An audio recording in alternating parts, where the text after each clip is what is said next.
Bueno, vamos a continuar en este espacio que Dios permite que tengamos con el estudio de alguna de las parábolas de nuestro Señor Jesucristo. Me gustaría orar antes de hacer esto. Siempre les he dicho que tengo la costumbre de hacerlo. Gracias, hijo, por la oración y quiero orar para comenzar de todas maneras. Gracias, Padre bendito, te quiero dar en esta mañana por permitir que podamos estar aquí bendiciendo y glorificando tu nombre. Suplico tu dirección, tanto para que puedas darme, oh Dios, las palabras para poder expresar, oh Dios, lo que tú quieres, como para que mis hermanos, al igual que en mi persona, podamos abrir nuestro corazón y podamos entenderte, oh Dios, lo que nos quieres decir. Te quiero suplicar que tú obres, Señor. En el nombre de tu amado Hijo, amén. Bueno, esta parábola se llama, como el título lo dice, parábola de los labradores malvados. El Señor Jesús dio muchas parábolas que enseñaban al pueblo de Israel, que instruían al pueblo. Aunque esta parábola no es la excepción, tiene un adhiriente que me parece muy especial. Bueno, 3 adhirientes. El primero, rechazo de Israel a los enviados de Dios. Esta es una de las parábolas que más habla del rechazo del pueblo de Israel a la obra de Dios por medio de Jesucristo. Segundo aspecto, Jesús una vez más enuncia que iba a ser entregado. Durante su ministerio, que fueron 3 años y medio, el Señor Jesucristo había anunciado que cómo iba a morir y de qué manera iba a morir, pero esto es una parábola y en las parábolas él generalmente no introducía ese tema. En esta sí da a entender de cómo iba a ser entregado o por lo menos por quién iba a ser entregado. 2 aspectos. Y el tercero, que me parece muy importante en cuanto a nosotros, es la responsabilidad del ser humano delante de Dios. En esta parábola no solo está hablando a creyentes, sino también a no creyentes. No sé, algunos de ustedes, ¿con qué situación espiritual se encuentran? Algunos. No sé si son creyentes o no. Pero independientemente de eso, esta parábola enseña la responsabilidad que el ser humano tiene para con Dios. No hay parábola que enuncie más esto que esta. Si vemos otro tipo de parábolas, digamos la del hijo pródigo, el Señor Jesucristo enseñaba que el hijo pródigo se había ido porque había querido, pero tenía un padre misericordioso. Finalmente enseña algo de instrucción. Si vemos la parábola anterior a esta, ya ahorita miramos el pasaje, habla sobre un padre y 2 hijos.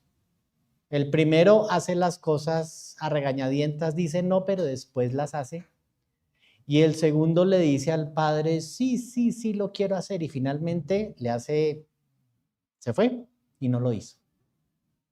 Esa es la antesala de esta parábola que vamos a ver en la mañana de hoy. Hay 3 versículos, 3 partes claves, porque 3 evangelios hablan de ella, pero vamos a tomar solamente uno. Mateo capítulo 21 del 33 al 46. Que no se nos olviden los 3 aspectos que son realmente fundamentales en esta parábola. El rechazo de Israel a los enviados de Dios. Segundo, Jesús una vez más enuncia que iba a ser entregado. Y tercero, la responsabilidad del ser humano delante de Dios. Si bien es cierto que esta parábola el Señor Jesucristo la hizo abierta al pueblo de Israel, realmente iba dirigida a los sacerdotes y a los escribas que le iban a entregar. Porque ellos no creían en Jesús. Es más, me atrevería a decir que mucha gente del pueblo, si Jesús no hubiera hecho los milagros que hizo, tampoco hubieran creído en él.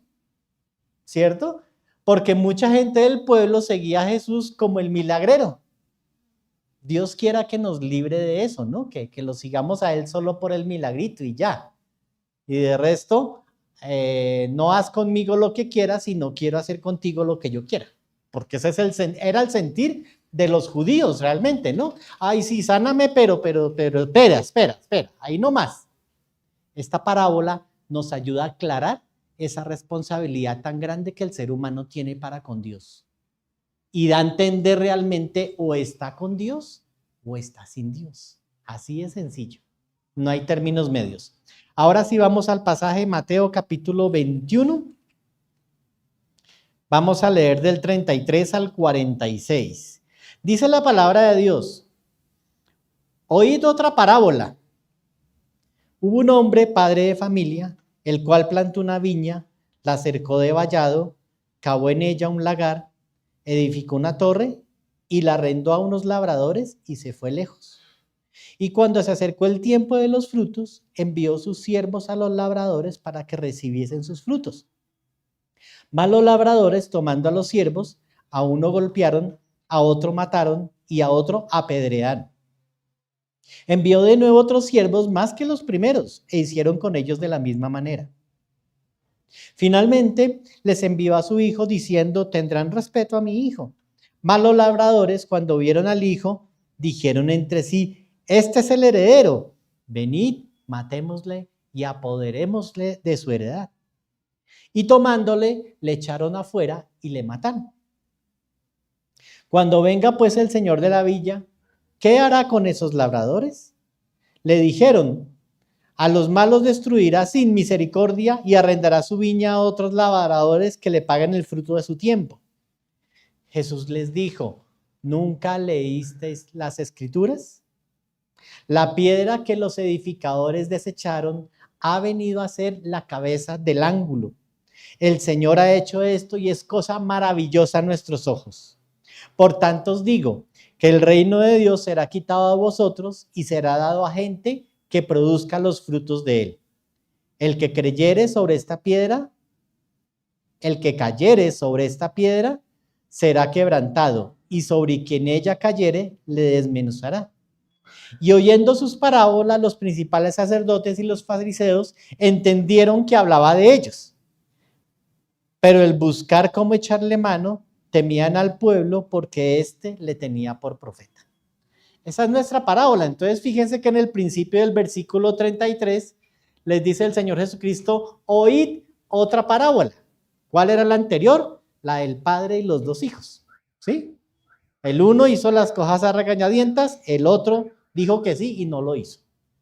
Y esta es otra parábola que les ayudaba a entender un poco más qué era Israel delante de Dios. Fijémonos en el versículo 33 que dice que plantó una viña.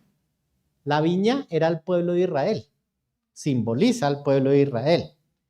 La cercó de vallado. Ahorita vemos la diapositiva, todavía no, pero en la parte física, una cerca, ¿qué significa?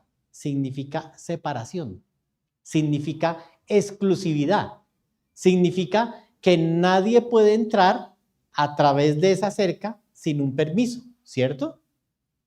Entonces, viendo la viña que es Israel y viendo la cerca, ¿qué quería decir el Señor Jesucristo con eso?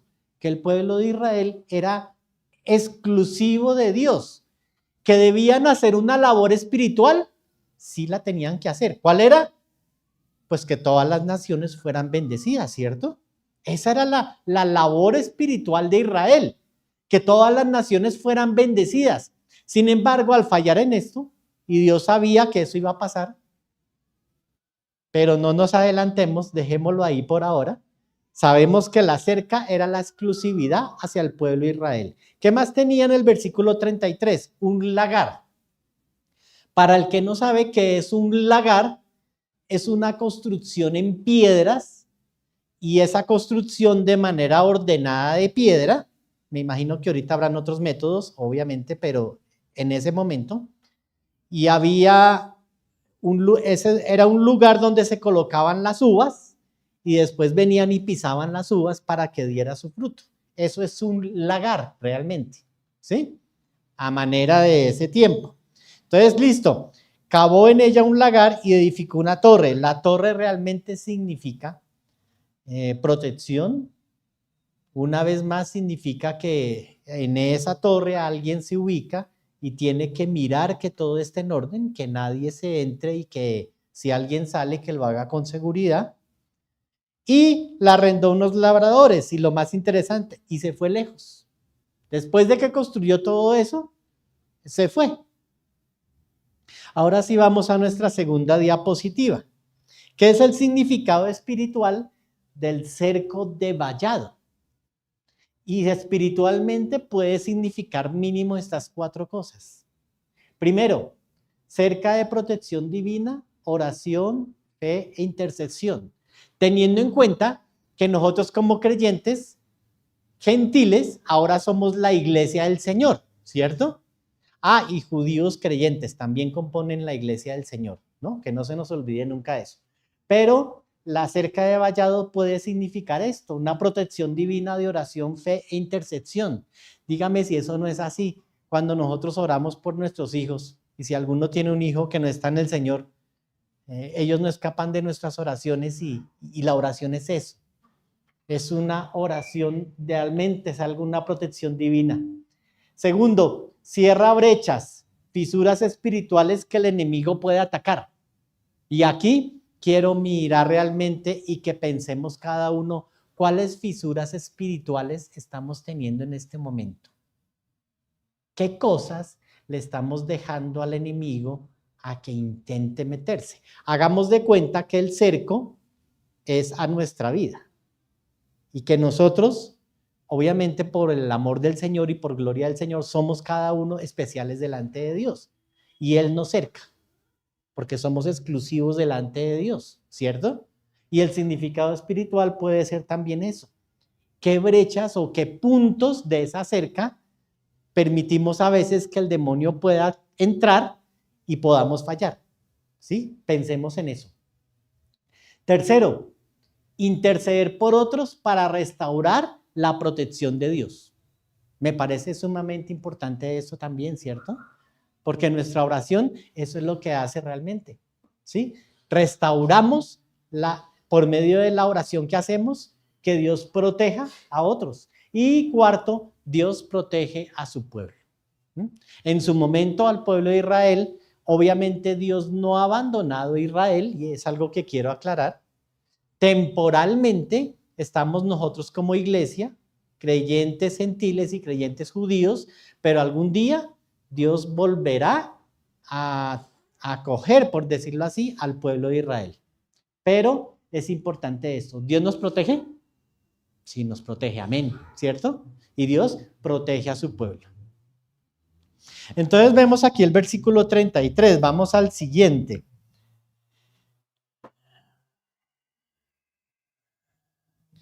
¿Qué significa el cerco de vallado? Seguridad, protección y separación.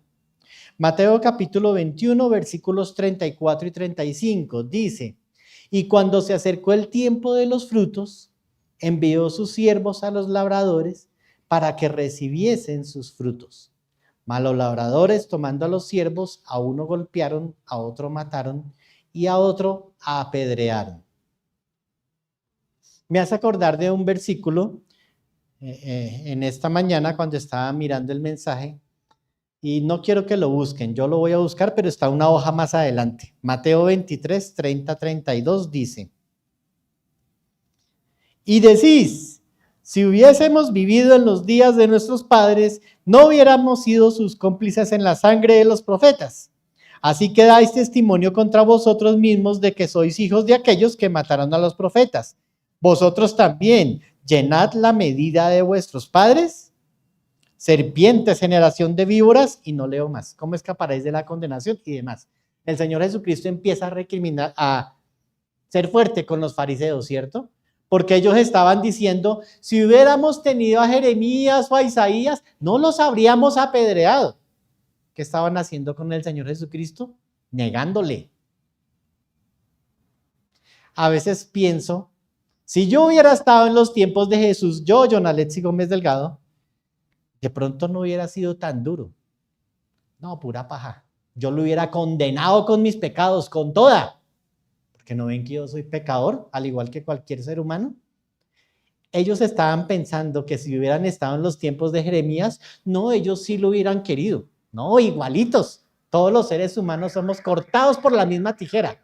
La diferencia entre nosotros y ellos es que nosotros tenemos al Señor de nuestro lado por su bendición y su misericordia. Ellos no. Nosotros sí. Y por eso somos diferentes en el Señor. Entonces aquí vemos cómo los primeros labradores fueron y a cobrar lo que los otros habían trabajado, y el grado de depravación de esos labradores era tan grande que dice la Biblia que no solo los golpearon, sino que también los apedrearon y los asesinaron. ¿Cierto? ¿Vemos ejemplos de eso en la Escritura? Sí, vemos muchos ejemplos. Jeremías 20, no lo busquen. Ahí habla sobre cómo golpeaban a Jeremías. Recordemos que el profeta Jeremías llegó en una época en la cual el pueblo judío estaba muy bien, físicamente, estaba muy bien en sus entornos y todo. Él inclusive había hecho alianzas con las naciones cercanas para tener alguna protección física. Estaban muy bien físicamente. Pero ¿qué dijo el profeta Jeremías? Están alejados de Dios. Hora de la pasta, no, doña Janet. Estaban alejados delante de Dios, estaban alejados, estaban sin Dios. Vienen sus cosas físicas, pero alejados de Dios. Y Jeremías vino a predicar su mensaje, el mensaje dado por el Espíritu Santo, y no era un mensaje muy popular, era un mensaje de corrección. Y lo que a menos nos gusta a nosotros que nos hagan es que nos corrijan, es lo que a menos. Y ellos, estando también en su momento, en todo lo que había, negaban el mensaje de Jeremías. Entonces, entre otras cosas, lo golpearon. Un ejemplo de apedreamiento del Antiguo Testamento en 2 de Crónicas 24, no vamos a buscarlo por cuestión de tiempo, pero hay un profeta ahí que se llamó Zacarías. A él apedrearon y tenían esa costumbre de hacer con muchos de los profetas también. Recordemos que la apedreada fue dada en la ley de Moisés para el adulterio. Fue dada para la persona que cometía adulterio, pero los hombres quisieron que fuera solo la mujer la que pagara. ¿Por qué? Por el pecado que habían ellos, ¿cierto? Y sin embargo, algunos profetas fueron también apedreados. Isaías. ¿Cómo murió Isaías? Bueno, la Biblia no lo relata, pero ahí sí busquemos un momentico, Hebreos 11:37, sin perder Mateo, busquemos Hebreos 11:37. ¿Algún varón que por favor me ayude a leer Hebreos 11:37?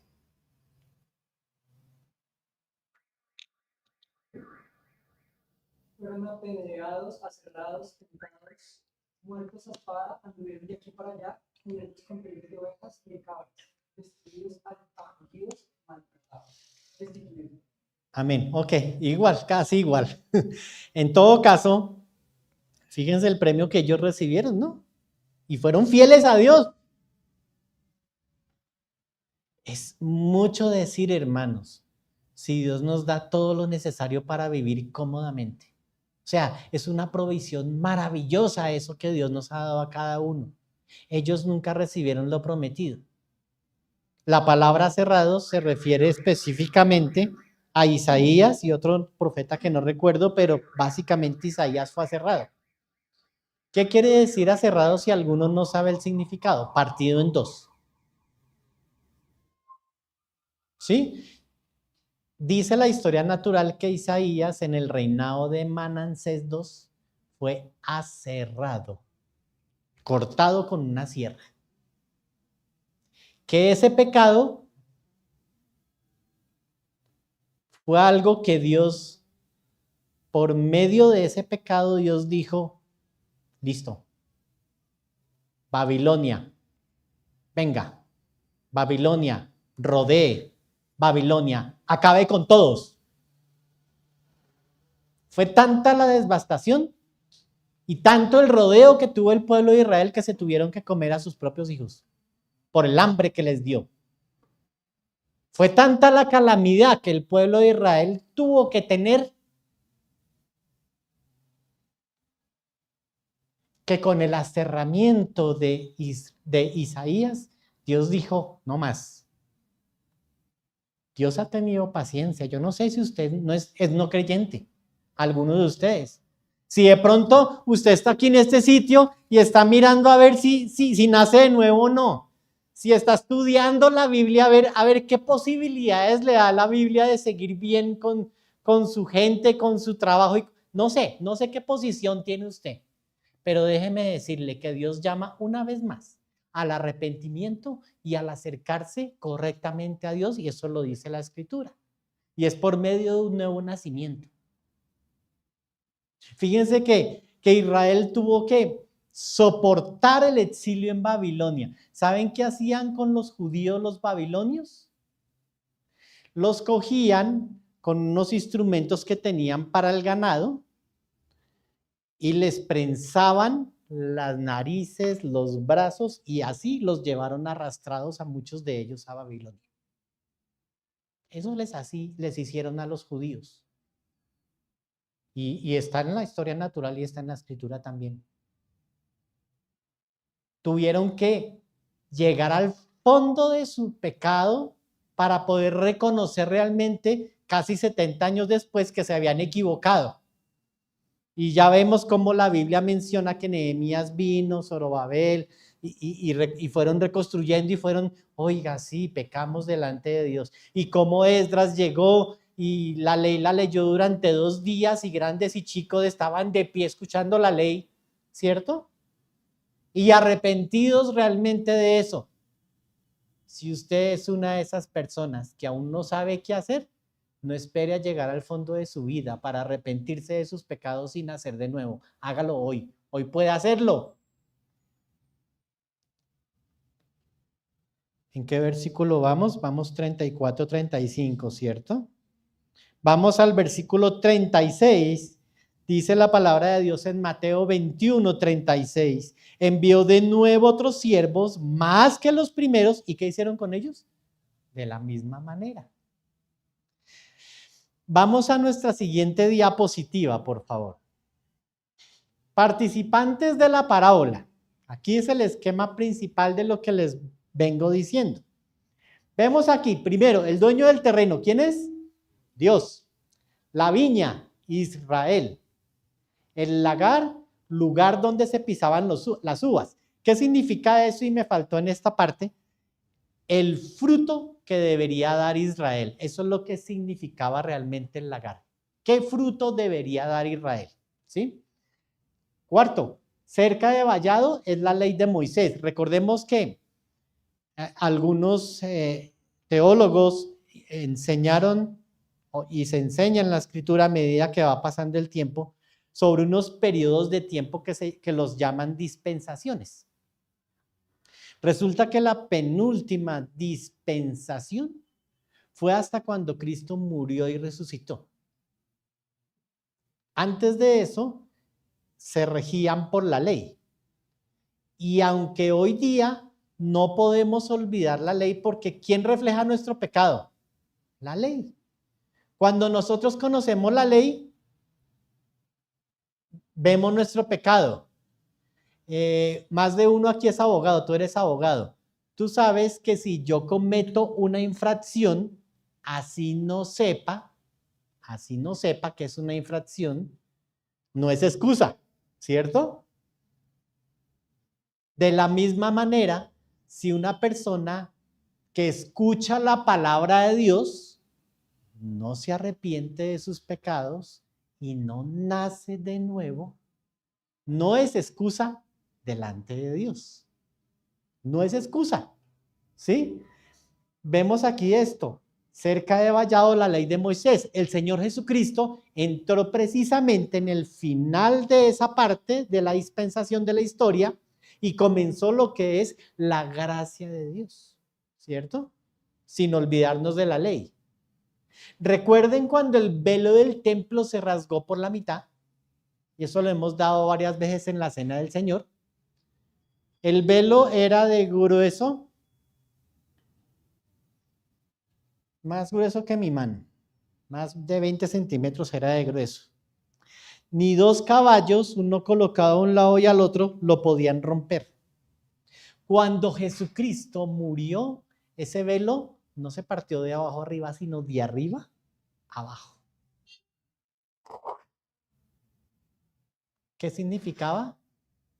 Teológicamente significa que Dios tenía su presencia en el lugar santísimo, pero que ahora la ha dado al ser humano, a todo aquel que quiera llegar a Él, a todo aquel que quiera reconocerle como Señor y Salvador de su vida.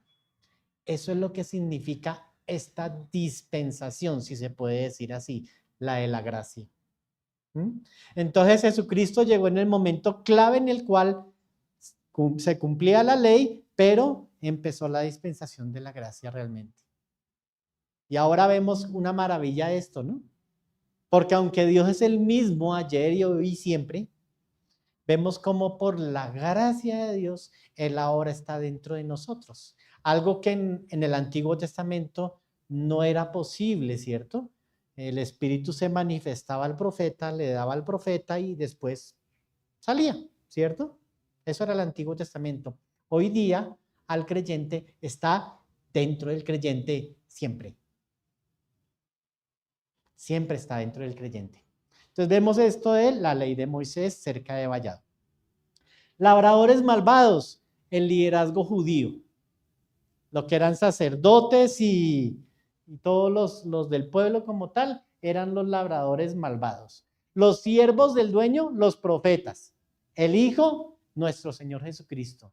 Y los otros labradores al final de la parábola, nosotros. Pero como les dije, nosotros como iglesia y los judíos creyentes también, porque Dios siempre tiene un remanente judío creyente. Durante toda la etapa de esta vida, de esta tierra, Dios tiene un judío, un remanente creyente. Listo. Ya vimos la degradación de los labradores malvados. Vemos también cómo muchas veces muchos de ellos eran así porque querían conservar su poder. ¿Se acuerdan de Poncio Pilato? Él hubiera podido decir, no lo mato, mandar al ejército y acabar con esa turba que se formó. Pero ¿qué le interesaba a Poncio Pilato? Su posición, su prestigio. No sé si recibía dinero, me imagino que sí, sus riquezas, ¿cierto? Eso era lo que realmente a él le importaba. Finalmente, Jesús era judío y si el pueblo quería matarlo, pues él lo iba a hacer. Pero eso era lo que realmente les importaba. Y vemos aquí en los labradores malvados ese mismo esquema. Y lo vamos a ver en la siguiente diapositiva. Hay un periodo de tiempo, siguiente diapositiva. Eso, hay un periodo de tiempo que fueron 400 años. Nosotros entendemos como los años de silencio. Bueno, la palabra lo explica, pero nosotros lo sabemos que es así. El último mensaje profético dado por Dios fue más o menos el de Malaquías, 438 antes de Cristo, y muy cerquita el de Nehemías, también fueron los últimos. Esos dos, pero el de Malaquías es un poquito más nuevo. Y hubo 400 años en los cuales ninguna profecía de Dios bajó el pueblo. Ninguna. Hasta la venida de nuestro Señor Jesucristo. Hasta ahí no hubo profecía. Dios estaba preparando al mundo para la venida del Mesías. Eso era lo que Dios estaba haciendo en todos estos siglos en los cuales no hubo revelación profética. Hubo algunos eventos y los voy a nombrar aquí rápidamente. Primero, Israel estuvo bajo el dominio persa, griego y romano. Recordemos que en el año 70 después de Cristo se destruyó Jerusalén, los judíos fueron esparcidos hasta junio de 1946, cuando volvieron a ser nación. Hasta ahí fueron esparcidos los judíos.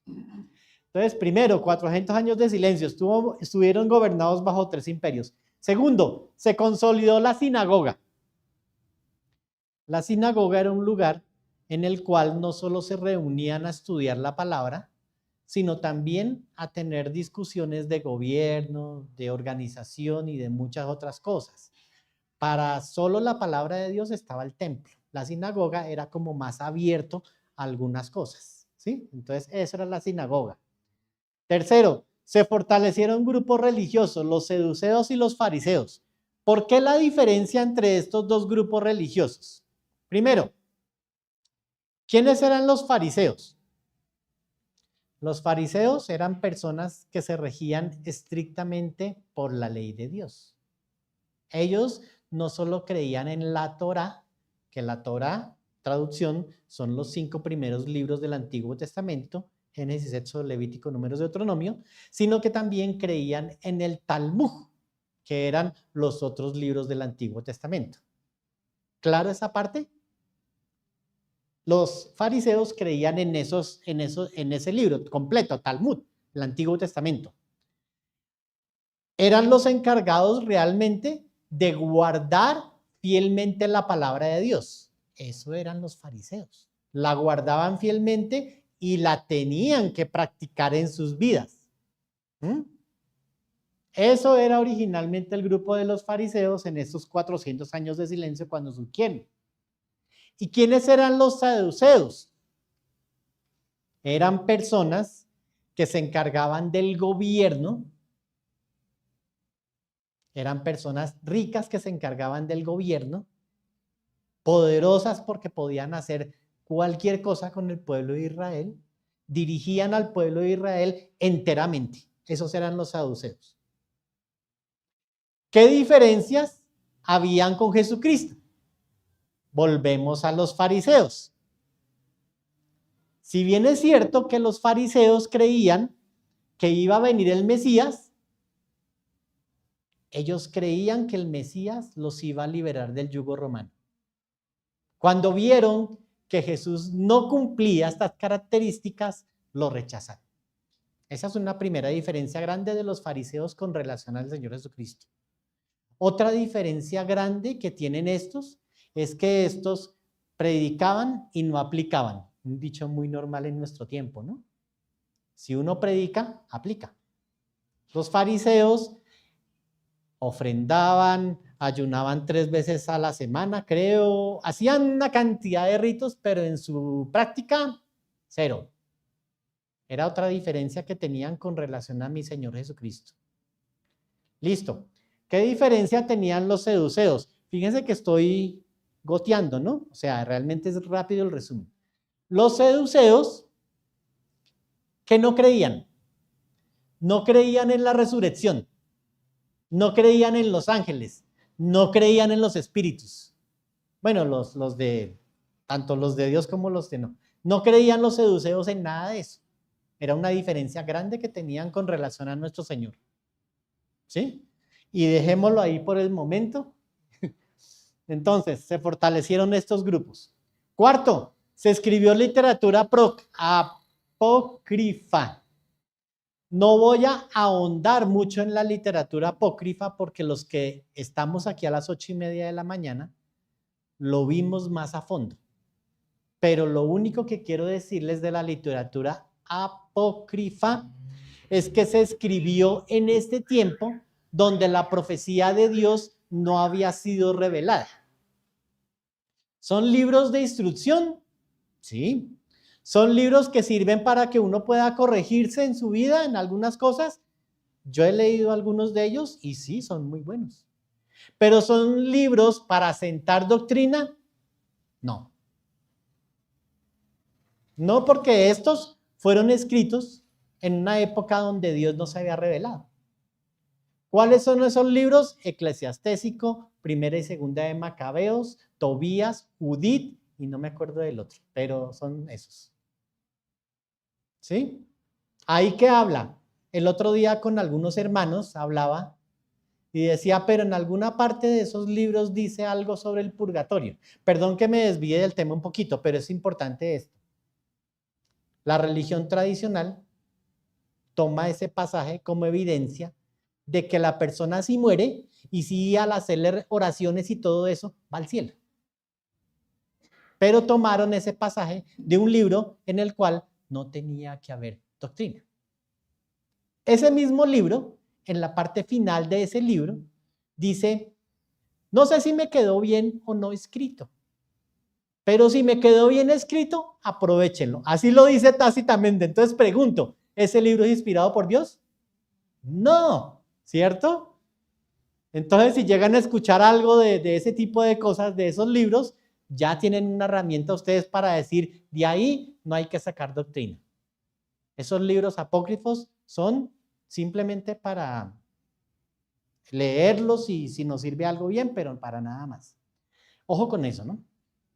Quinto, se tradujo la Septuaginta, es la versión griega del Antiguo Testamento. Como vimos en el primero, ellos estuvieron bajo el dominio del Imperio griego y muchos de los judíos pues ya no, como que no hablaban casi el hebreo.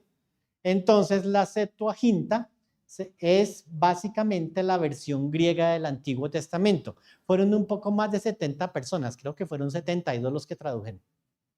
Eso es importante tenerlo en cuenta. Sexto, cumplimiento de profecías, profanación del templo. Había un personaje que se llamó Antíoco Epifanes. Es comparado, con respecto al odio de los judíos, es comparado con Hitler. Muy comparado. ¿Sí? ¿Qué hacía Antíoco Epifanes? En estos años, 171 al 165 a.C., entró al templo, sacrificó una cerda, profanando el templo de Dios. ¿Sí? Esa fue la profecía que se cumplió. Y como les dije, este es muy comparado con Hitler, ¿sí? En cuanto al odio y desprecio que tenían hacia los judíos. Listo, ahora sí vamos al versículo 38 y 39. Y el tiempo se pasa y, bueno. Mateo 21, 38 al 39 dice, mas los labradores cuando vieron al hijo, dijeron entre sí, este es el heredero, venid, matémosle y apoderémosle de su heredad. Y tomándole, le echaron fuera de la viña y le mataron. Siguiente diapositiva, por favor.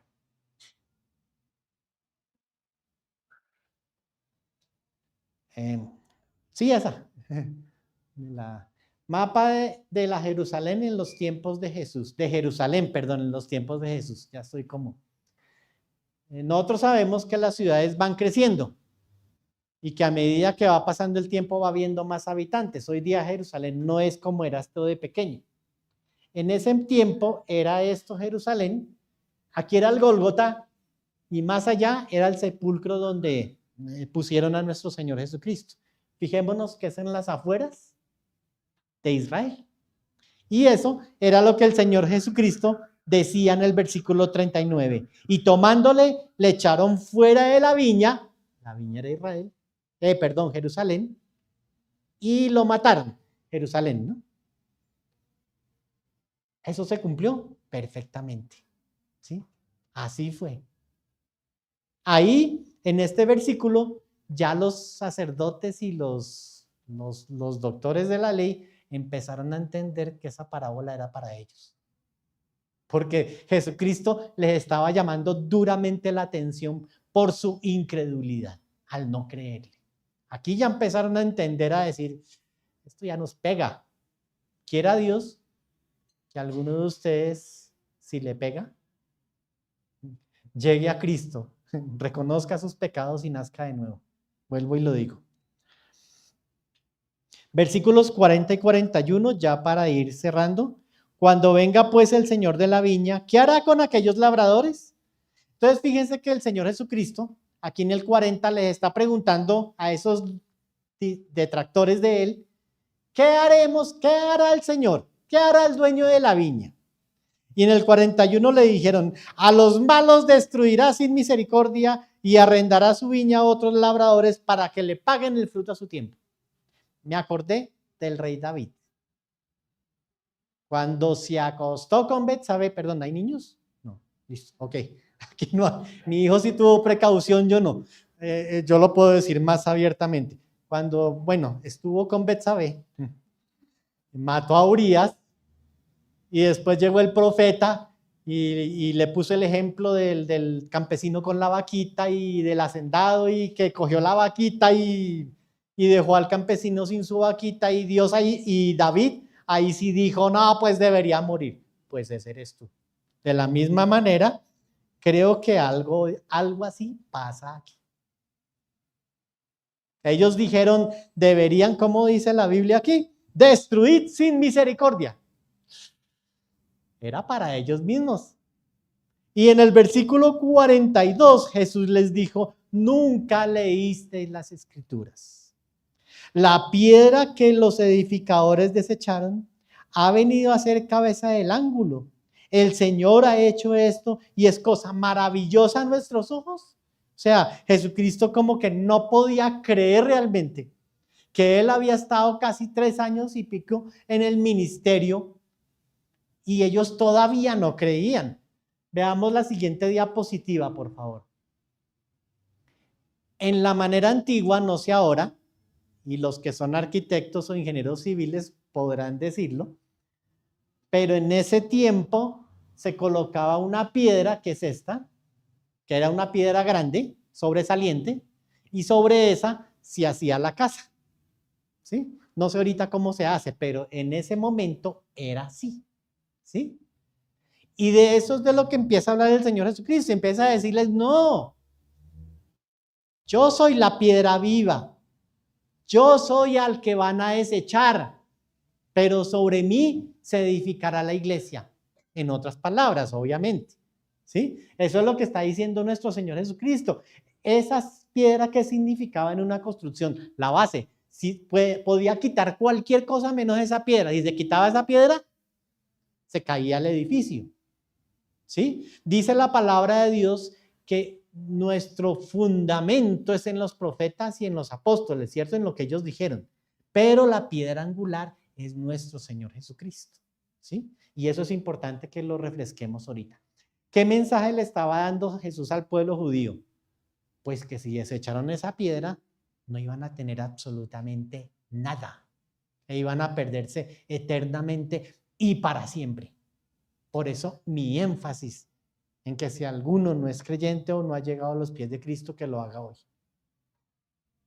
Que reconozca su pecado delante de Dios y que pueda llegar a Cristo. Vamos al versículo 43. Mateo 21, 43.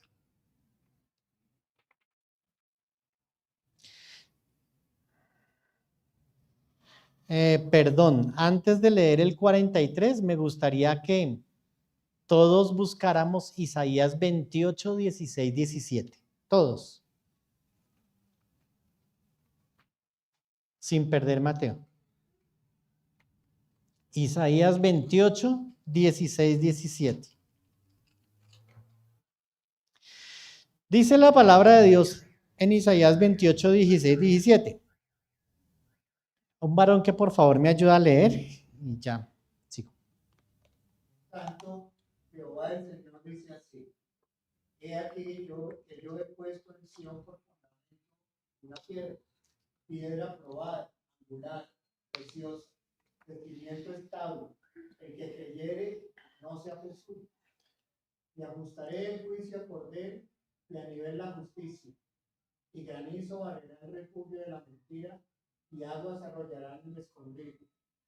Y será anulado vuestro pacto con la muerte, y vuestro convenio con el Seol no será firme. Cuando pase el turbión del azote, seréis de él pisoteados. Hasta ahí, por favor. Gracias. Qué pena. Hasta ahí. Fíjense cómo hay una palabrita en el versículo 16 que dice, no se apresure. Me llamó la atención esa palabra. Aquí el contexto del pasaje es que Dios está amonestando al pueblo de Israel. Dios constantemente amonestaba al pueblo de Israel porque quería que ese pueblo tuviera una comunión santa con Él. A nosotros también nos amonesta a diario, hermanos, porque Dios quiere que tengamos una comunión diaria con Él, no por tiempos. Cuando uno trabaja en la parte secular, uno tiene vacaciones, ¿cierto? Y descansa en sus vacaciones. Pues con Dios no las puede haber nunca, porque Dios nos amonesta. Y aquí estaba haciendo eso, no se apresure. ¿Qué quiere decir esa palabrita en Isaías? ¿Dónde está su fe en tiempos de incertidumbres y pruebas? Primera pregunta. ¿Dónde está su fe en tiempos de incertidumbre y pruebas? La verdadera fe no se apresura. ¿Se basa en qué? En la confianza firme de Dios. No se debe actuar con impulsabilidad ante las dificultades. Debemos anclarnos a la creencia bíblica y resistir presiones externas. No se apresure. Eso puede significar realmente esa palabra. ¿Qué más puede significar? Fíjense que en el Antiguo Testamento ya Dios estaba hablando de la piedra angular. Ya Dios estaba diciendo cómo iba a ser lo de la piedra angular, quién iba a ser la piedra angular. ¿Y qué quiere decir esto? Jesús es la piedra angular de nuestra fe. En el Nuevo Testamento enfatiza la confianza en nuestro Señor Jesús y que cómo esto nos lleva al cumplimiento de la promesa de Dios al ser humano.